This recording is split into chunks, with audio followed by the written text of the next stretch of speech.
These 5 creators have all been exposed, whether that be for allowing NSFW activities to happen with minors, or getting their cameraman to film a car crash while bleeding. It's made the internet regret making them famous. So before we get to the biggest controversy of 2024, let's spend a minute looking at how JacksFit lost his entire audience within a few weeks. Jack began his social media journey very recently, starting in 2023 by posting relatable fitness TikTok content, his goal being to transform his body from extremely underweight to somewhat in good shape. At first, the fitness community was in full support, and Jack quickly gained a large audience. Everybody wanted him to succeed. People saw him as a regular teenager who wanted to make a positive change, and for the first few months, Jack saw good progress. Then it all started to go wrong. The controversy began when Jack decided to change his content. He started producing videos giving gym advice. These are my top 3 exercises to grow bigger shoulders and target all the parts of your delt. Which didn't go down well with the community, as he was still a beginner and didn't really have the results to speak on these topics. Yet it got even worse for Jack. He began making edgy gym videos in an attempt for more views. I can't hit my car! Round 2.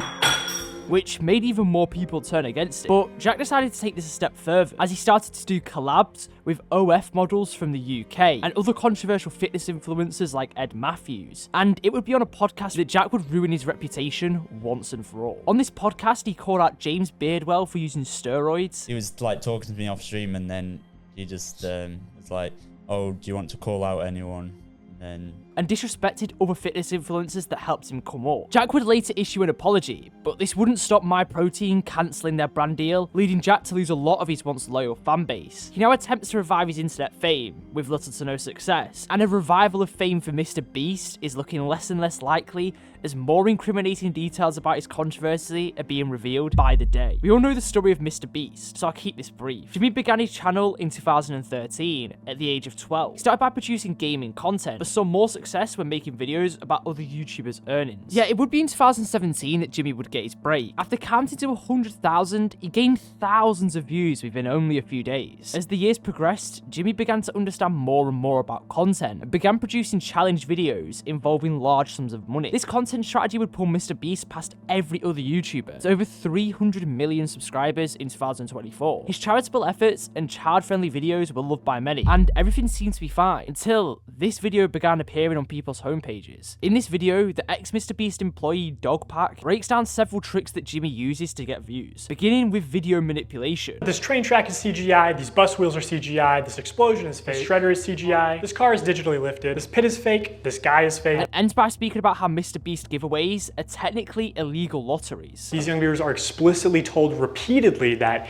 if they subscribe, if they buy products or act in some way that benefits the brand, they will win big rewards. Even though this video got a mostly positive response, it wouldn't really harm MrBeast's reputation. But what would happen over the next few months would leave people doubting MrBeast's sincere personality. In July 2024, allegations began to surface surrounding Ava Chris Tyson on mainly inappropriate interactions with minors. This included messaging minors inappropriate jokes. And of course he says, I posted some fire nudes for you, please no share. And this is someone that you're talking to that is 14 years old.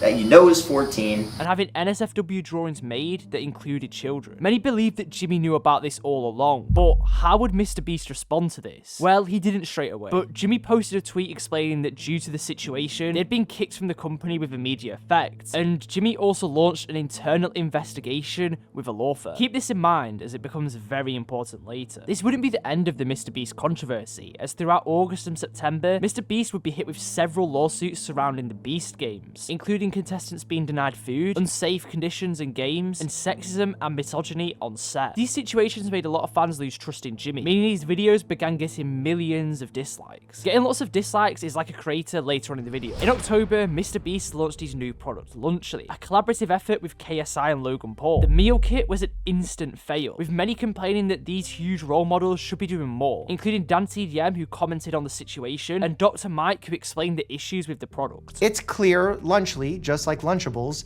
misses the mark too many times to be considered meaningfully healthier. This situation would only be exaggerated when many began finding mold in their lunchly meals, causing YouTuber Rosanna Panson to comment. Rosanna has always disliked MrBeast after she believed she was wrongly eliminated from one of his early videos. Rosanna decided to produce a video reviewing the meal and found mold in hers. That's mold. But this wouldn't be the last video that she produced. Rosanna and Dogpack decided to come together to produce a video, rounding up all the previous evidence and adding some new allegations. They revealed that they had reported MrBeast to the FBI over leaked conversations, discussing several inappropriate topics in a work chat. Starting with explicit photo of an alleged 13-year-old. Oh my gosh. There are hundreds of other allegations surrounding this situation, including crypto scams, supposed exploitation of charities, and concerns of unethical business practices. Private investigation into the Beast Company was positive, however, stating that the Beast Company is taking action into growing correctly, and most of the concerns are due to the rapid growth of the company. But no matter the result, many people have lost their faith in MrBeast, some even regretting supporting him over the past 10 years. And making content for a long time is what caused the downfall of SSSniperWolf. SniperWolf, real name Alia, began a channel in 2013, originally focusing on gaming content, specifically Call of Duty. She began to gain popularity by blending gaming with personal storytelling, alongside some reaction videos. But it would be when she began creating these reaction videos more consistently, she would begin to see more success. Her consistent upload schedule allowed fans to engage frequently, but also brought new fans to her content consistently, allowing her to form a very passionate and loyal fan base. She has won multiple awards, including back-to-back Kids' Choice Awards for Best Gamer, yet no amount of awards could shadow her actions over the past couple of years. Her first controversy was over content theft. Alia mainly produces reaction content, which led to many accusations about scripting and thumbnail copying, which obviously she would deny. But it got worse in October of 2023. Alia became involved in a serious feud with YouTuber JacksFilms. The issues at first were nothing career-changing, until Alia posted photos of JacksFilms' house on her Instagram story, effectively doxing him to her over 5 million Instagram followers. This action was widely criticized as a huge invasion of privacy, but was made even worse when Alia defended her actions. She would later apologize for her actions, but this has completely tarnished her reputation. But apologizing for his actions isn't something that Jack Doty does. Jack began his YouTube channel in 2016, at only the age of 13. His content originally followed trends, which actually led to his rapid rise to fame. Only a few months after creating his channel, he released the video I Flipped All of These, a video of Jack flipping different objects, and it amassed over 28 million views. And by 2018, he had over 1 million subscribers, all at the age of 15. But it would be what Jack did with his success that made people hate. This all began when Jack's videos got increasingly more extreme. At points, they were invading the public's privacy or getting him in trouble with the law. This content style eventually led to him being banned from places around the world. All right, guys, so I'm getting trespassed from Disney right now. Literally was only in there for a couple hours, and now I can't go back, so. Jack understands how to go viral, but decided to sell his soul and use his skill to make unethical money. He's also recently had many incidents leading him to be banned from many platforms, such as saying racial slurs during live streams. You probably haven't had food in 6 days. Crashing his McLaren while on his phone on a live stream. No! And getting his cameraman to film the instant while his head was bleeding. Michael, here.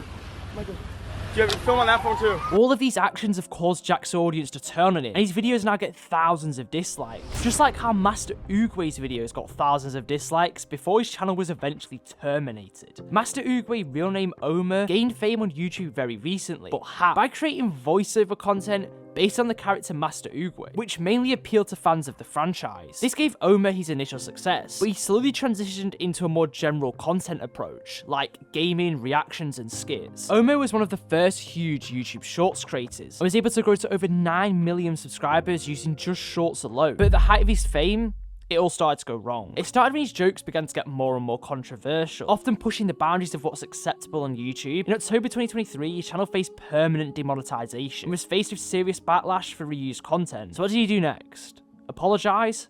No. He decided to take it a step further and used even more questionable tactics to get views, including offending the LGBTQ community and making songs with questionable titles and lyrics. Is my As of now, all his YouTube channels are terminated, but he still regularly posts on other social media platforms, yet with hate from every single angle.